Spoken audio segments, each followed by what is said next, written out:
Hi, everyone. Welcome to Center for Conscious Kids Conscious Living podcast series. Today, I have a very special guest, friend, and colleague, and this is how I met her. I first met her, okay, I won't say too many years ago. But not as many as you A, thought. a a few years ago, in Hawaii, at the hospital we were working at in the pediatric ICU. And she's an amazing nurse and colleague, and I love working with her. We work here together in San Diego in the cardiovascular ICU for kids, and it's really an amazing environment. And one day, it was just amazing. She shared her story, and I asked her if she would come on here on this platform and share with everyone about this amazing way of creating family. And she has done the most divine, amazing job of creating a family that I have ever heard of, and it's just amazing. Welcome, Polly Kleinpaste. Thanks, Ashley. I'm so glad to be here. Oh my gosh, Thank you for having me. I'm so glad you're here. It's exciting. Now, share with us a little bit about where this story came down into your life and into many other people's lives that are just so Yeah. special. Yeah. The couple that I did it for, they were married in 2013.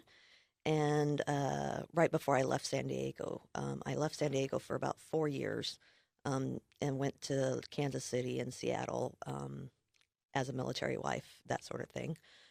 And so when I was moving to Seattle, the couple called me up and said, "Hey, we've been married for X amount of years and we are looking into having children now. And we'd like to explore the options of having our own biological children before we go to adoption."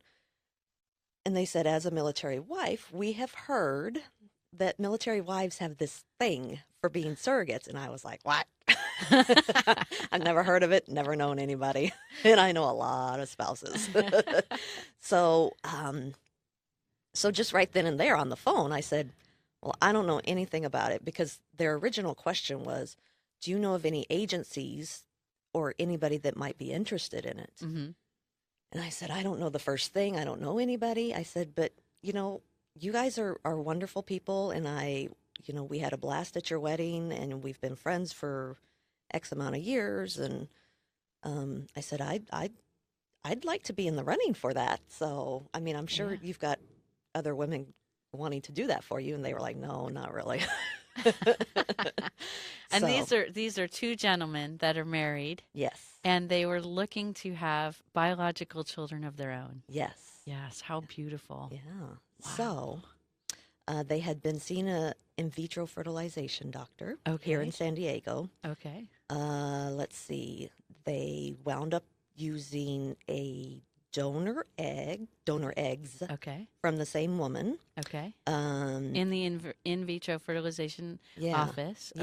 Okay. Should I go through that process? Yeah, or Okay. explaining it a little bit because Yeah, it's so amazing. yeah. So the doctor under anesthesia can take a woman's eggs after she's taken like hormones and ramped up her entire system, and they usually get I think 20 to 30 eggs at a time, Okay. which sounds scary to me and sounds painful. But um, uh, yeah, so they got a donor to do that.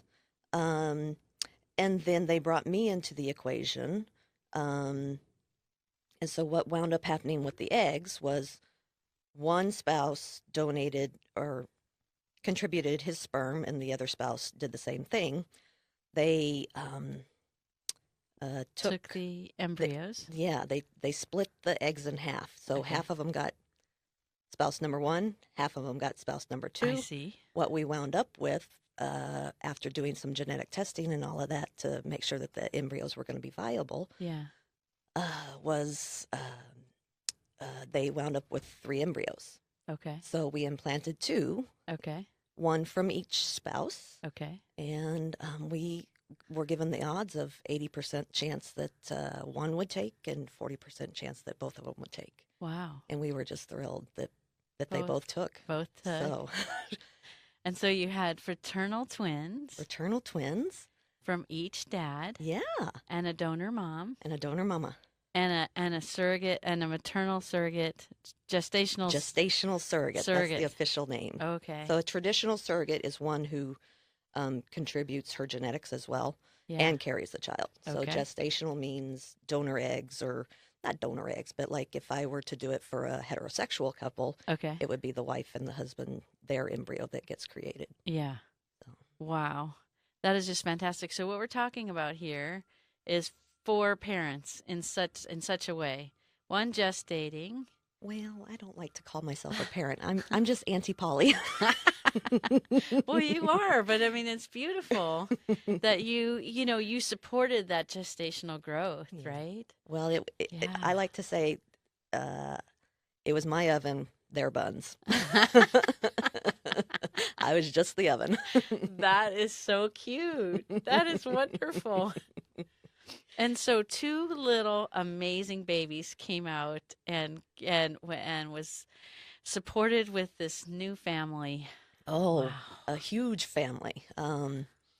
Not just the gentleman, the couple, but Yeah. in their community, it was huge. I mean, they Yeah. had, I don't remember now, 3 or 4 baby showers, and the two that I actually got to attend when in the third trimester, I flew down here to spend the third trimester from Seattle, and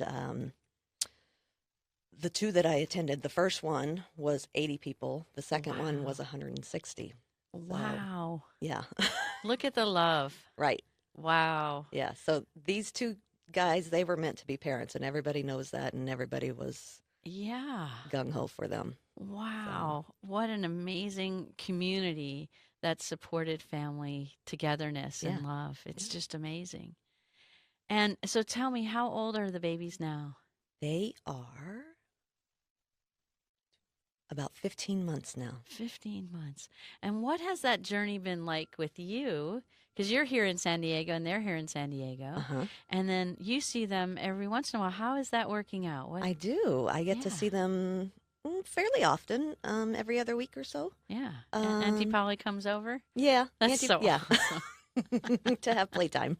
That's so neat. Yeah. That's so So, neat. That's probably not typical maybe for many families, but with what had transpired with your family? I mean, with them and you sure. being a part of that. Well, during the pregnancy or before the pregnancy, when we were in the contract creation phase, um, they had said, we want to kind of bring you into our family as a sort of member. We kind of want the children to see you, to kind of be an aunt figure in their life, even though Wow. we're not biologically related. Right. And I said, oh, okay, well, that sounds good. And the three of us actually share the same faith. And so they, when they were naming godmother or godparents, I was named godmother. Oh, So, that is so I'm true I'm their on godmother, many, many levels. That is true. known as Auntie Polly, I love which I it. love. Which Yes. you recall from our days in Hawaii, Yes. everybody is auntie and uncle. So. Absolutely. and I just fell in love with that when I was working out there, and I had never experienced being called Auntie Polly by a complete stranger kid. Yeah, all our little kid patients would call us Auntie, Auntie, Auntie. I need this, Hmm. Auntie. I need that, and I'm like, okay, we're coming. Yeah, Some of the kids here do that too, but I think they do. they might have a little A Hawaiian little Hawaiian in them. background. Yeah. So that's so amazing. And so when you spend time with dad Hmm. and kids, Hmm. what happens? What's the dynamic? What are you experiencing when you spend time with them? What does that? Oh, I know we don't normally talk it's about like that, but normal stuff, I feel like. isn't it Yeah. amazing? But I mean, how does your heart feel? And Oh, share with the world what that is, because I mean, you shared with me this story and my heart just burst open. I'm like, oh my gosh, yeah. really? We can create families like this and so much love to share with each other? Yes, absolutely. So I mean, I get a tear in my eye. yeah. I mean, I just love watching these children grow and develop, and they're so smart and so strong. Um, uh, and they're being raised by some spectacular gentlemen who are gonna they're doing quite well, and I'm so thrilled to watch them be parents because this Yeah, is it's what they not easy. wanted. It's not easy raising two of them at the same time, Oh yeah, twins and the whole right. thing. And it's interesting to watch their personalities come out of the children, Yeah. because you can easily see uh, dad one in one of the babies and dad two in the other baby. Yeah. So And then though I saw a picture of them, they look fairly similar too. So that's pretty really they neat. do. They have a lot of the donors Yeah. looks. Yes. Yeah, and That's so the neat. I mean, we're talking about two gay dads that are very good looking gentlemen, Yeah. and then the donor, um, she is a YouTube kind of person, and Okay. she's into beauty and fashion and traveling, and she's this drop dead gorgeous woman. And so during the pregnancy, I just kept saying, "Oh, I'm just carrying royalty." Royal buns. Yeah, royal buns in this little oven. That's so sweet and Yeah, so magnificent. And so, share with maybe other women that might be really interested in supporting men sure. and other couples in this kind of way, because I don't think many people knew that these opportunities were available. Right. And yours just kind of unfolded, Yeah, it right? just came upon me and I was gung ho for it.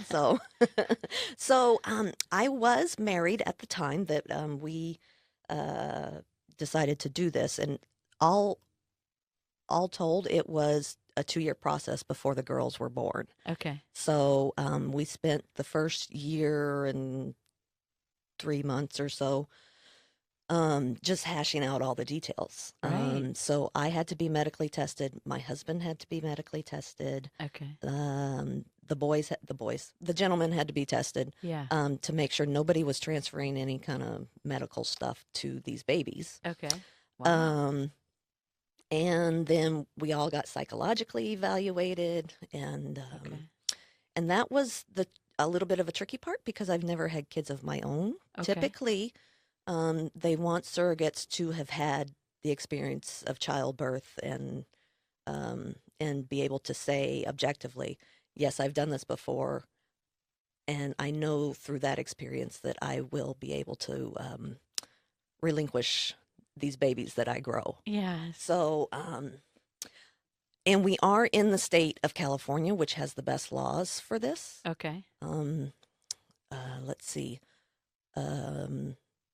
Yeah, I know that New York and Washington State, they do not allow surrogates. Okay.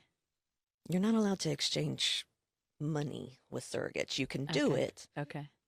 Not that I was compensated, but Yeah. because they were such good friends, I said, yeah, I'll do it. And That you did this as a I did it gift, out of the goodness as a of my gift from heart. God. Yeah, Yeah. yeah, Yeah. truly, because Yeah. yeah, yeah. Like I said, we share the same faith, so we were looking to God the whole time. So Yeah. yeah, Wow. What an amazing story. What an amazing unfolding yeah, of creating family life. yeah. But it was quite the process, and even though I wasn't paid the typical surrogacy fee, it still cost a pretty penny for these gentlemen to create life. To create it. Yeah. Yeah. Yeah.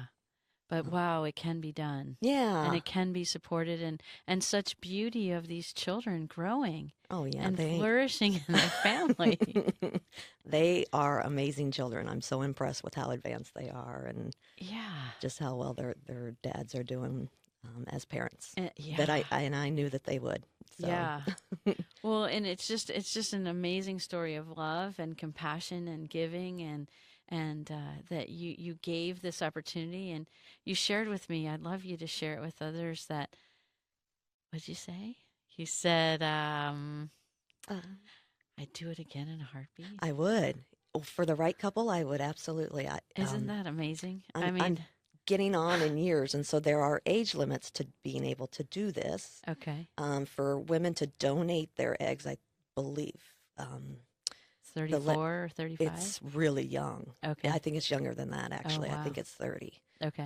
They might make an exception for a 34 or 35-year-old, Okay. but after 30, your eggs are kind of shriveling up. So, Yeah. At least that was what Western medicine says, right? yes, true. That is true. But they're looking at There's them. so many of us that can, still get pregnant in our Yes. 40s. So, Yes. Exactly. yeah. So, and Okay. I'm 37, and so I think the age limit for gestational surrogacy is somewhere around 40. 40. Yeah. Okay, I see. So, I see. yeah. So those are important things for people to consider when they're looking at creating families in these new and really innovative ways that allow us to share love with each other. Yeah. Yeah. And, speaking of the psychologist that did our evaluation, she was late 40s, I believe. Uh-huh. And she used a surrogate because of whatever their situation was. Right, right, But I guess what I'm saying is there is no age limit on creating these families because right. the gentlemen that I did it for are well into their 40s. Yeah. So, yeah, and they're Wow. just having babies. So, That's so beautiful. yeah, That's so amazing. yeah, Well, and thank you so much, Polly, for sharing your story of love. yeah, And just I mean, sharing your body, sharing your being, sharing all that you are for those, 2 years and that 9 months. yeah. And the sharing and the gift giving that's coming back to you and all of them Oh, throughout these children growing. it was truly the best thing I've ever done with my life. And I'm so glad to have been such a vital part of making these two gentlemen parents, first of all, and then to have contributed to the health and well being of these girls. So, Yeah. Wow. yeah. Wow. And now I get to be Auntie Polly to them, and so we Yes. have fun, we have playtime, and we uh, come over to each other's houses for dinner, and we go out and celebrate certain things, and But so yeah, that's so beautiful. I just yeah, can't share with enough. I mean, everyone here listening, it's just an amazing situation that we can give so much to each other and share so much of ourselves in ways we may not have thought before. sure, yeah, Yeah. Well, thank you for joining us of today. course. Everyone have a great day today and share your love in all the special ways you know how.